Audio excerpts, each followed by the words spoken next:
"That's him, officer, the squatter. Get him off my land." The woman's voice was sharp enough to cut glass, each word a tiny, polished shard. She was pointing at me with a perfectly manicured finger, the diamond on her ring catching the flashing red and blue lights of the patrol car. I was standing on the porch of the ranch house I had legally purchased, with a freshly printed federal deed in my truck that said all 300 acres of this dust and cedar belonged to me. The police officer, a man with a tired face and a deep sigh in his soul kind of posture, looked from her to my documents and back to me.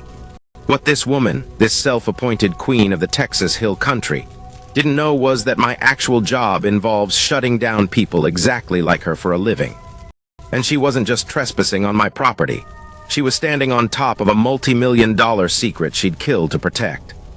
How a simple search for silence turned into a federal investigation is a hell of a story. It started with a government auction, a desperate need to escape, and a very, very bad neighbor. My name is Nathan Hayes. For 15 years, my world has been the sterile quiet of conference rooms, the rustle of legal briefs, and the endless humming drone of Washington, D.C. politics. I'm the executive director of the National HOA Oversight Division. It sounds as boring as watching paint dry, but in reality, I'm the guy they call when a homeowners association board graduates from arguing about lawn height to running a miniature mafia. I've seen boards embezzle millions, blackmail residents, and use HOA bylaws to run competitors out of town. I'm the janitor who cleans up the worst messes of suburban tyranny. The last case, a corruption ring in a Florida retirement community, had been particularly nasty.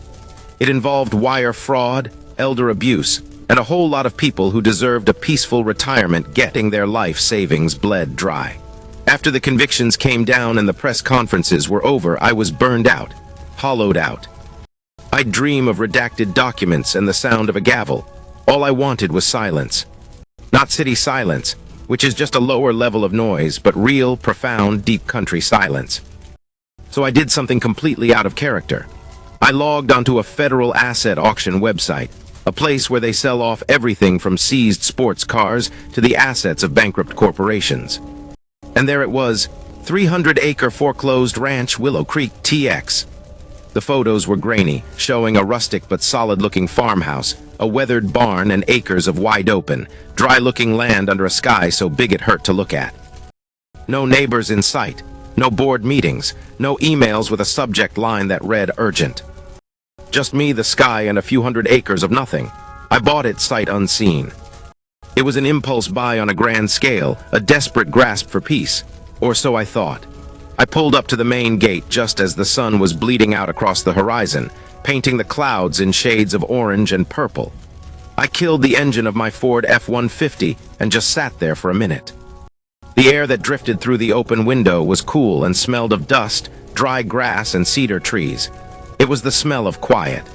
For the first time in what felt like a decade, the knot of tension that lived permanently between my shoulder blades began to unwind.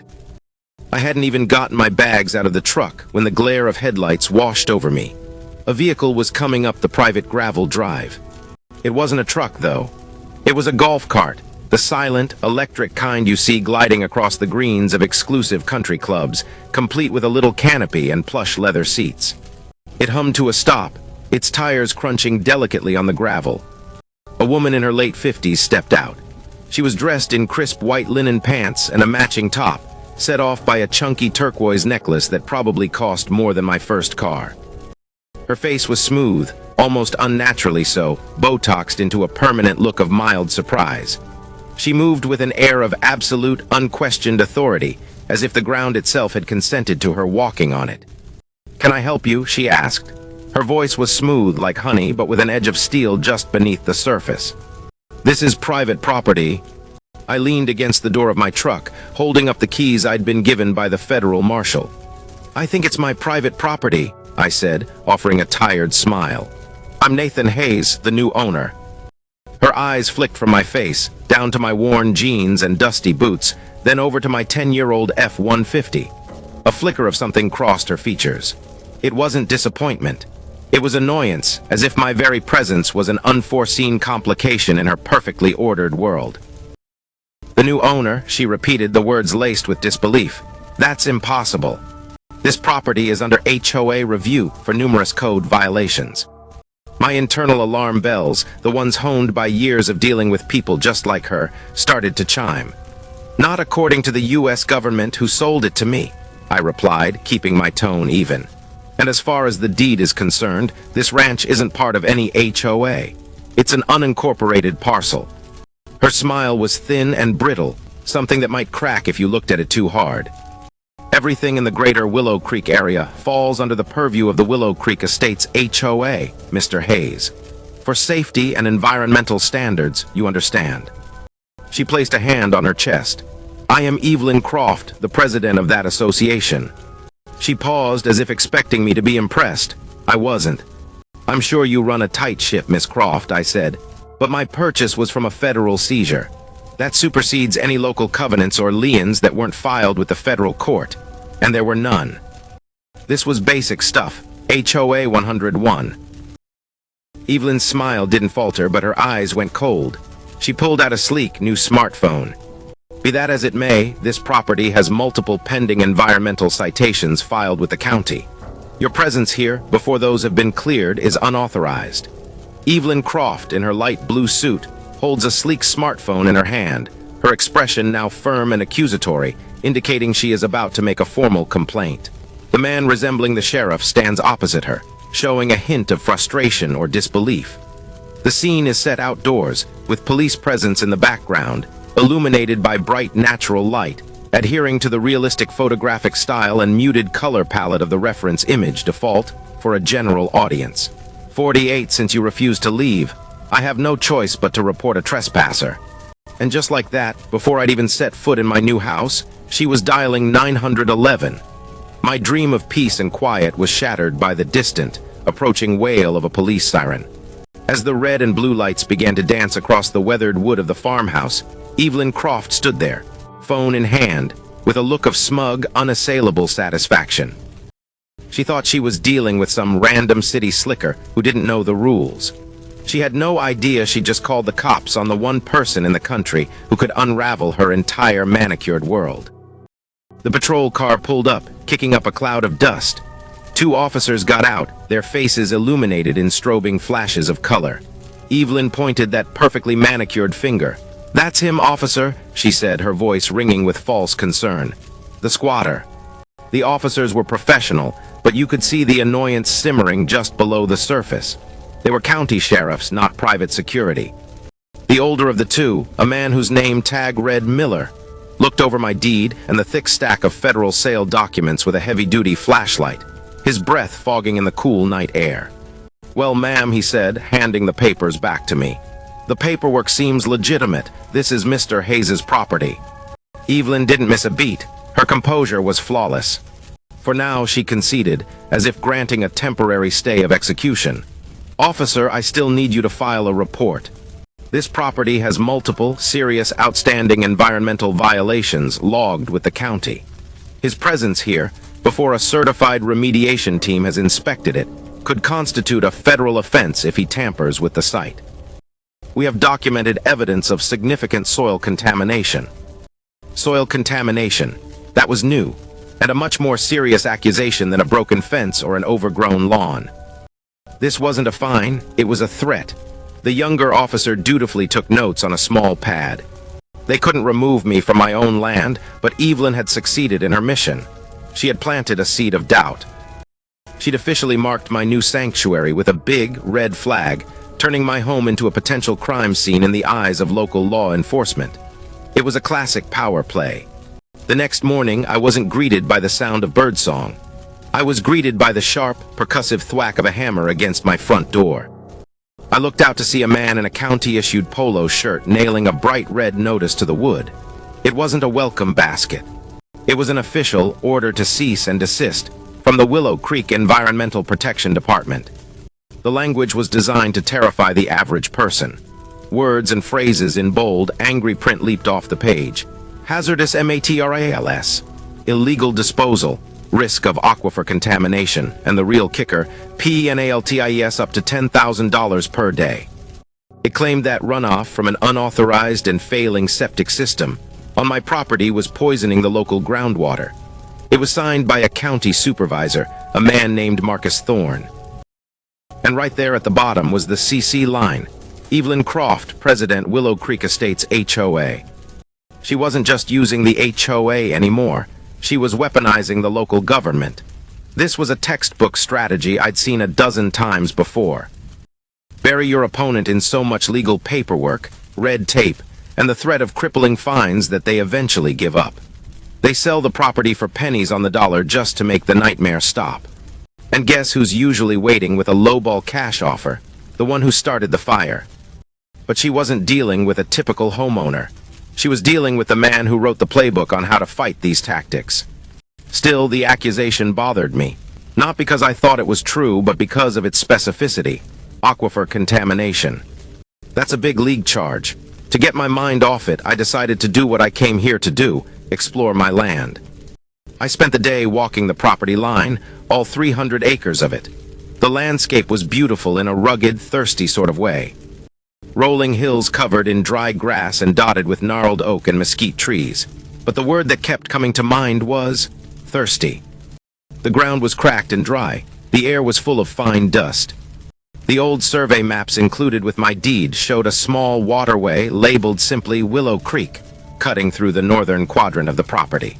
It was supposed to be a year-round creek, fed by a natural spring. But when I finally found it, it was nothing more than a dusty, rock-filled ditch, a scar on the land. It looked like it hadn't seen a drop of water in a decade. That was odd, even for a dry Texas year. I followed the dry creek bed, pushing through tangled brush, and then I saw it.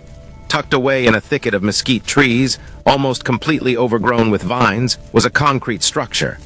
It was a junction box about 4 feet square with a heavy steel lid. It looked old, part of some long-forgotten irrigation system, but something was wrong. The concrete was weathered and stained, but the heavy bolts securing the lid looked new. The fittings on a 2-inch PVC pipe leading out of it, heading east, were clean and modern. The pipe itself disappeared into the ground, aimed directly towards the immaculate, impossibly green vineyards of the Willow Creek estates that bordered my property.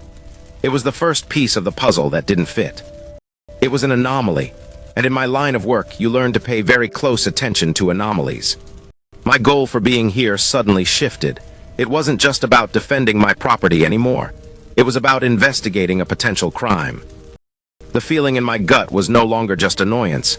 It was a deep professional curiosity, a hunter's instinct. That evening, as the sun began to set, a different vehicle came up my driveway. This one was an old, beaten-up pickup truck that rumbled and coughed its way up the hill. An elderly man with a face as wrinkled as a dried apple and hands that looked like they were carved from old leather stepped out. He moved slowly, but with a sureness that spoke of a lifetime spent on this land. "Saw the county car earlier," he said, his voice a low, gravelly drawl. He introduced himself as Hank. He'd lived on the adjacent property for 60 years. Figured Evelyn was giving you the official welcome treatment. He spat a stream of tobacco juice into the dust. "You could say that," I said, leaning against the porch railing. Hank looked around, his gaze lingering on the dry fields. "Listen, son, I ain't one for gossip, but something ain't right here. That land of yours, it used to be special. Had a miracle spring on it up in the north corner, never ran dry. Not in the worst droughts. My daddy used to say that spring was the lifeblood of this whole valley." He paused, his eyes narrowing as he looked east, towards the distant, unnaturally lush fields of Evelyn Croft's property. Then about 10 years ago, right after Evelyn's husband planted that fancy vineyard of his, the creek just stopped, dried up in a single season. It's been a bone-dry ditch ever since. Hank kicked at a loose rock with the toe of his boot.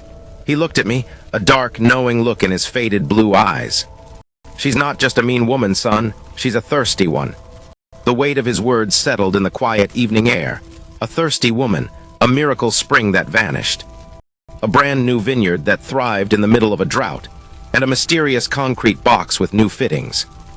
The pieces were starting to connect, painting a picture that was far more sinister than petty HOA harassment. Back in the empty, echoing farmhouse, with only a weak single bar of cell signal, I made a call. I didn't call a lawyer. I called my number 2 at the agency, Maria. She's sharper than a tack and has a bloodhound's instinct for finding information that people want to keep hidden. "Maria, I need a favor," I said, keeping my voice low. "Strictly off the record. I need a full historical workup on a specific parcel in Willow Creek, Texas. I'm talking satellite imagery, geological surveys, water table records, everything you can get your hands on. Focus on any man-made geological alterations over the last 15 years. There was a pause on the other end, then Maria's familiar, wry voice came through the line. "Trouble in paradise, boss? Thought you were on vacation, communing with nature." "You could say that," I replied, walking over to the dusty window and looking out into the darkness. "Let's just say I think a local HOA president might be involved in something a little bigger than fining people for the wrong color mailbox." I sent her the coordinates. She said she'd have something for me within 48 hours. While I waited for the data to come in, Evelyn decided to double down. She escalated. The attack came from a new front, the local media. A community news blog, the kind that runs on small-town gossip and ads for local real estate agents, posted an article. The headline was a masterpiece of inflammatory journalism. New DC landowner accused of contaminating Willow Creek water supply. It was a full-on character assassination piece. It featured a professionally taken photo of Evelyn, her face a mask of feigned, motherly concern for her community.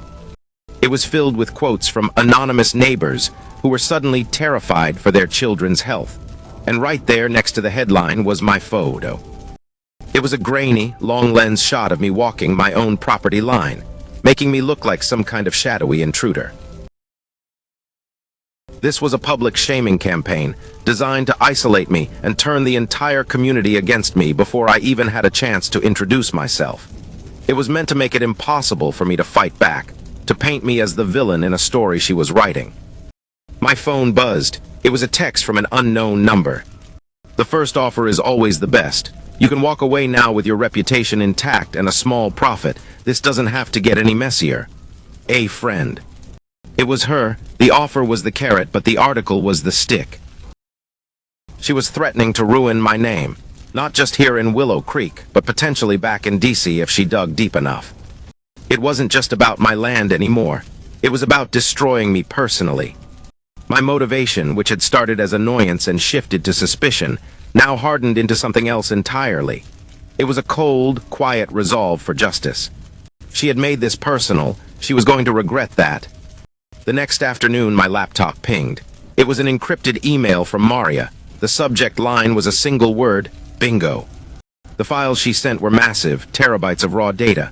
But the story they told was simple, elegant, and absolutely damning. Maria had pulled through as always. There were 2 satellite images side by side on my screen. The first, from 15 years ago, showed my property with a thin, vibrant blue line snaking through it. Willow Creek, alive and flowing. The second, from last year, showed the same area, but the blue line was gone, replaced by the pale, beige scar of the dry creek bed. But the geological survey was the smoking gun.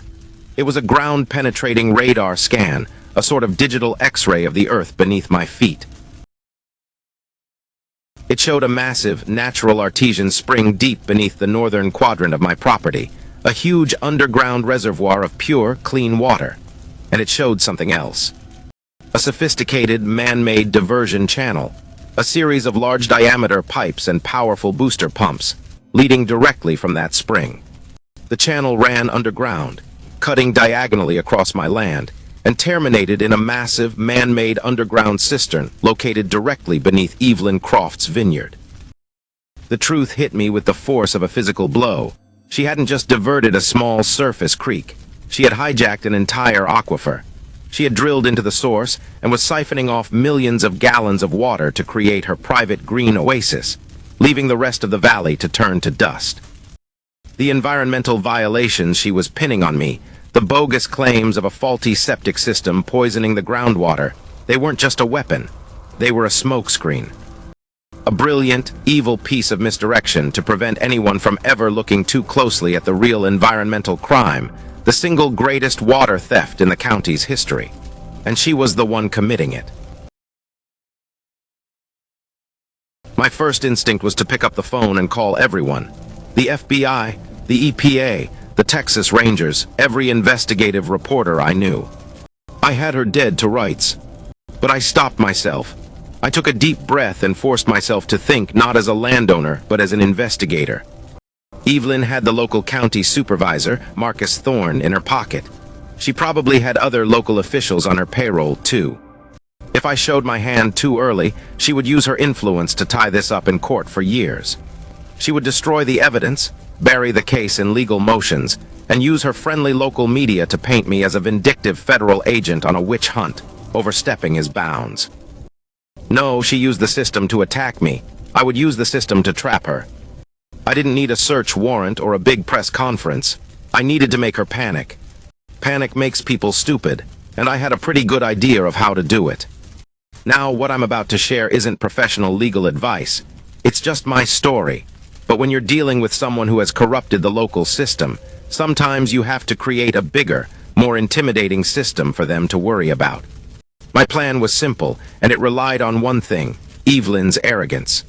I needed her to believe that a full-blown federal environmental investigation was not just possible, but imminent. I drafted an official-looking email. I didn't use my real government account, of course. That would be illegal and unethical. Instead, I created a new temporary email address. I posed as a low-level, officious EPA field agent named David Miller. A nobody, just a cog in the great federal machine. The email was a work of art, if I do say so myself. It was dense with the kind of bureaucratic language that strikes fear into the hearts of people who have something to hide. I used phrases like preliminary on-site assessment, potential violations of the Clean Water Act, and interagency cooperation with federal marshals. I sent it to the public email address of Marcus Thorne, the county supervisor, the same man who had signed my cease and desist order. I knew with absolute certainty that he was her puppet. He wouldn't question it. He'd panic and forward it directly to his master within minutes. The most important part of the email was the timeline. It stated that due to anonymous complaints and anomalous satellite readings, an EPA rapid response team would be arriving in exactly 48 hours for a full geological survey of the area. And this was the key. The survey would include drilling for deep soil and water core samples on my property to determine the source of the alleged contamination. Drilling, of course, would be loud, messy, and would inevitably uncover her entire illegal plumbing system. I had just lit a 48-hour fuse. To make the threat feel more real, more tangible, I had to seed it into the local environment. The next day, I drove into the small town of Willow Creek. I went to the local diner, the kind of place with vinyl booths and a perpetually spinning pie case. It was, I was sure, the town's gossip central. I sat at the counter, ordered a coffee I didn't want, and took a call on my cell phone. I made sure to speak just a little too loudly, with the carefully calibrated anxiety of a man caught in a bureaucratic nightmare. "Yeah, Maria, the EPA team is confirmed," I said, pitching my voice to carry to the next table where two women were sharing a slice of pecan pie. "They're flying in Friday morning. Can you believe it? They're bringing the ground-penetrating radar and everything. Apparently this could be bigger than we thought. Something about the whole aquifer." I saw one of the women at the nearby table subtly pull out her phone and start texting under the table. The bait was in the water. I could almost feel the ripples spreading through the town's social network. Within an hour, the entire town would be buzzing. Evelyn would hear it from a dozen different sources. The threat of Agent David Miller and his drilling team would feel real, public, and inescapable. Now I just had to wait for the fish to bite. I spent the next 24 hours in silent preparation. I drove to the nearest big box store and bought 4 high-definition, night vision trail cameras and a handful of large memory cards. Back at the ranch, I changed into dark clothes and spent the afternoon like a sniper, finding the perfect hiding spots for them. I placed them strategically, camouflaged in the thick branches of mesquite trees and wedged between rocks, all focused on the one critical spot: the overgrown concrete junction box where the geological survey showed the main pump for her illegal pipeline was located. After setting them up, I sat in my truck and checked the live feed on my phone. The connection was choppy, but it worked. I had 4 crystal-clear, infrared angles of the target. Anyone who came near that box would be the star of their own little movie. Finally, I made another call to Maria. This time it was official. I was no longer a civilian on vacation. I was acting in my official capacity. "Maria, I need 2 federal agents here as backup," I told her. "Plain clothes, non-negotiable. I'm expecting a possible attempt to tamper with evidence on a property currently under federal review." I paused, a small smile playing on my lips. "And Maria, tell them to bring popcorn." As night fell on the ranch, the silence felt different. It wasn't the peaceful, restorative quiet I had craved. It was a tense, electric silence, humming with anticipation. I sat in the dark farmhouse, the only light in the entire building coming from the glow of my laptop screen, which showed the 4 live camera feeds in a neat grid. I drank cold coffee straight from the pot and waited. For hours there was nothing. The wind rustled the dry leaves. A curious deer wandered into the frame of camera 2, stared into the infrared light for a moment, and then bounded away. A coyote howled in the distance. I started to wonder if I'd miscalculated. Maybe she was smarter than I thought.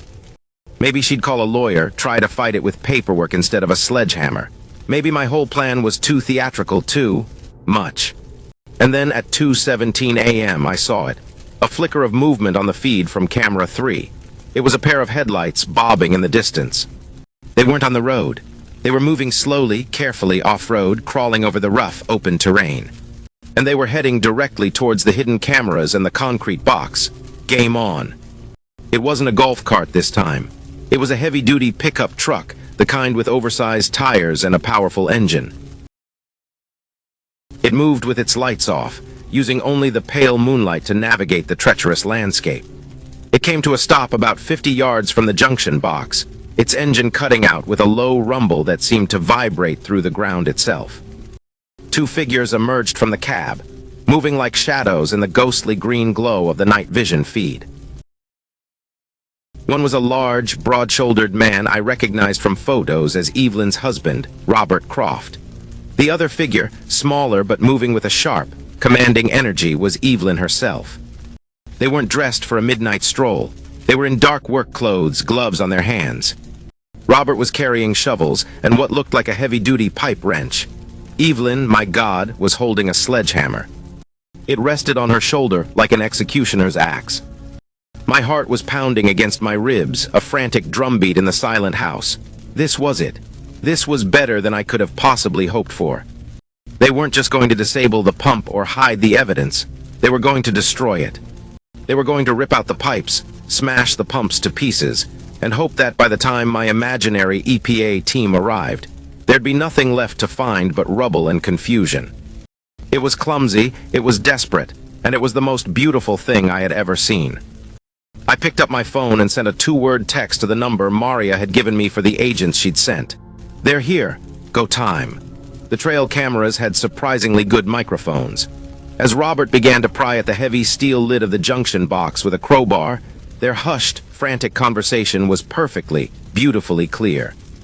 The laptop speakers crackled to life. "Evelyn, this is insane," Robert panted, the effort making his voice tight. "We can't do this if we get caught." Evelyn's voice cut through his whining like a razor.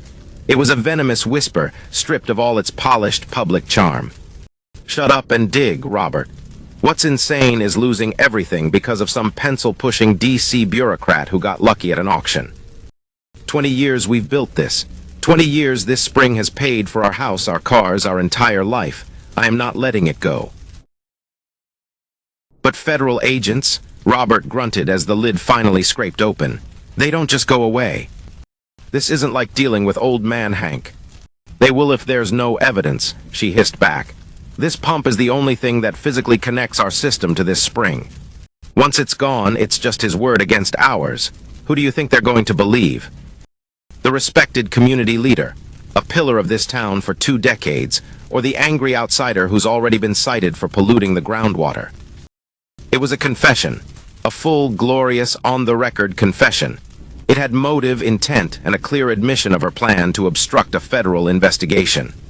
It was no longer circumstantial evidence based on satellite photos and geological surveys.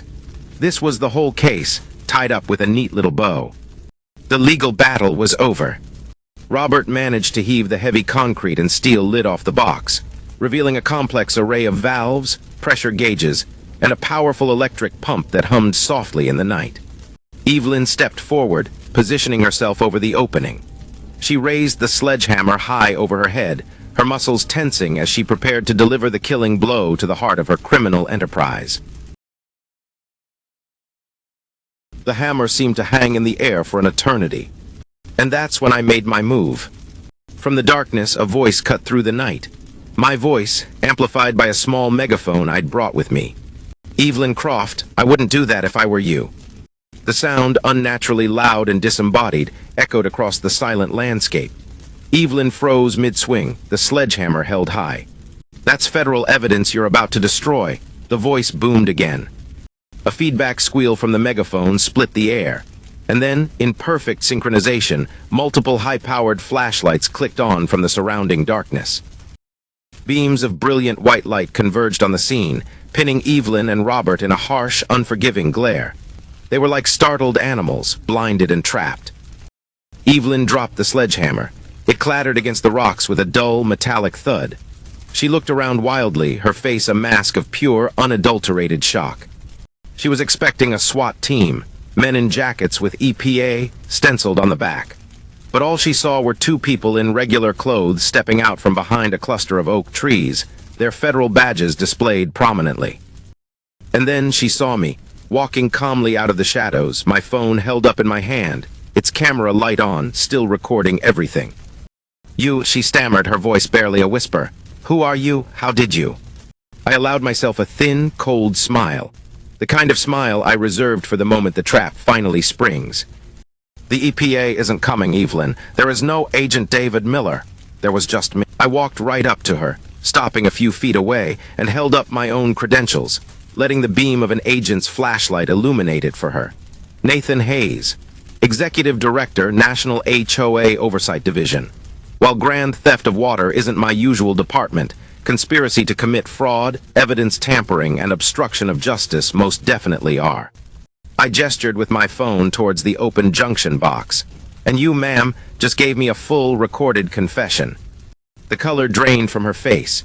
In that moment, under the harsh glare of the flashlights, all the years of Botox and fine living couldn't hide the raw, ugly truth of who she was. She wasn't a pillar of the community. She was just a common thief caught in the act. The sound of the sledgehammer falling seemed to echo in the sudden, absolute silence. Her world had just ended. The next morning, the ranch was crawling with official vehicles. Ford Crown Victorias, black Suburbans, white vans with government plates. But this time, they weren't here for me. They were here for Evelyn. The FBI, the real EPA, and the Texas Rangers had descended on Willow Creek. My little off-the-books sting operation had pulled the plug on her entire empire. The news crews were right behind them. I watched on my phone as local news channels broadcast live footage of Evelyn and Robert Croft being led from their lavish, Tuscan-style mansion. Reporters swarmed the property, their cameras filming every detail of the couple's downfall. Headlines started flashing across news websites. Prominent HOA president arrested in multi-million-dollar water heist. Community leader accused of massive environmental fraud. It turned out the water theft was just the tip of the iceberg. With her assets frozen and her reputation in flames, her network of political influence evaporated overnight. People who had been terrified of her for years suddenly found their courage and started talking to investigators. The story that emerged was even uglier than I had imagined. We discovered she'd been using the HOA's reserve funds as her personal slush fund, blackmailing local officials with secrets she'd gathered, and using her power to systematically bankrupt and drive out any resident who dared to question her authority. My little quest for a peaceful vacation had accidentally uncovered the biggest public corruption scandal in the state's recent history. A week later, a federal judge issued an order. It mandated the immediate and complete removal of the illegal water diversion system. A team of weary but dedicated engineers spent the next several days undoing what Evelyn had spent a decade secretly building. They excavated the pipes, dismantled the pumps, and finally sealed the illegal borehole that had been draining the life from my land. Then one hot Texas afternoon, I stood by the dusty, empty creek bed with Hank. One of the lead engineers gave me a thumbs up and spoke into his radio. "Go ahead, open her up." We heard a distant groan of metal, and then a moment of silence. A trickle of muddy water appeared at the far end of the ditch. The trickle became a stream, and the stream became a gushing, joyful flow. Water, cool and clear, rushed down the dry creek bed for the first time in 10 years, washing away the dust and soaking into the parched earth. The sound was incredible. It was the sound of life returning. Within days, the landscape began to transform. Tiny green shoots of grass appeared along the banks. Birds I hadn't seen or heard before, kingfishers and herons, started to gather by the newly formed pools. The land was healing. It was coming back to life right before my eyes. Hank stood beside me watching the water flow, and I saw a tear trace a path through the deep wrinkles on his cheek. "The miracle," he whispered, his voice thick with emotion. "It's back." Evelyn and Robert Croft were eventually sentenced to 15 years apiece in federal prison. Their massive vineyard, now worthless without its stolen, life-giving water, withered and died on the vine. The property was seized by the government to be auctioned off, the same way I had acquired my own land. There was a certain poetry to that. But the biggest question remained: what to do with the spring? In a strange twist of legal fate, the court ruled that since the spring originated on my property, the primary water rights now legally belonged to me. My lawyer told me I could sell those rights to a corporate bottler or a large agricultural company for a fortune. I could have walked away a multi-millionaire, left Texas in my rearview mirror, and never looked back. But that didn't feel right. It didn't feel like justice. I sat down with state officials, community leaders, and Hank, who represented the long-time residents. Together, we drafted a plan. I created a legal entity called the Willow Creek Community Water Trust. Then, in a lawyer's office filled with people who had suffered under Evelyn's reign, I signed a document. I donated the primary water rights from my spring, in perpetuity, to the trust. It would be managed by a publicly elected board of local residents, ensuring that the community would have access to clean, affordable water forever. The very source of power Evelyn had hoarded and used as a weapon to control everyone, I was now giving away, putting it back into the hands of the people. That was my revenge. Not watching her get led away in handcuffs, but dismantling the very foundation of her tyranny and replacing it with something fair and permanent. 6 months have passed since that day. I'm sitting on my front porch right now with a cup of coffee. The creek is babbling nearby, a constant soothing presence. The land is green and alive. My phone still rings, of course. It's usually Maria, telling me about some new HOA scandal brewing in Arizona or a condo board gone rogue in Miami. I'll get to them. My work is never truly done. But for now, I'm just listening. I'm listening to the birds, to the rustle of the leaves in the breeze, to the gentle flow of the water over the rocks. I'm listening to the silence, the real silence, the kind you can only truly appreciate once you've had to fight for it.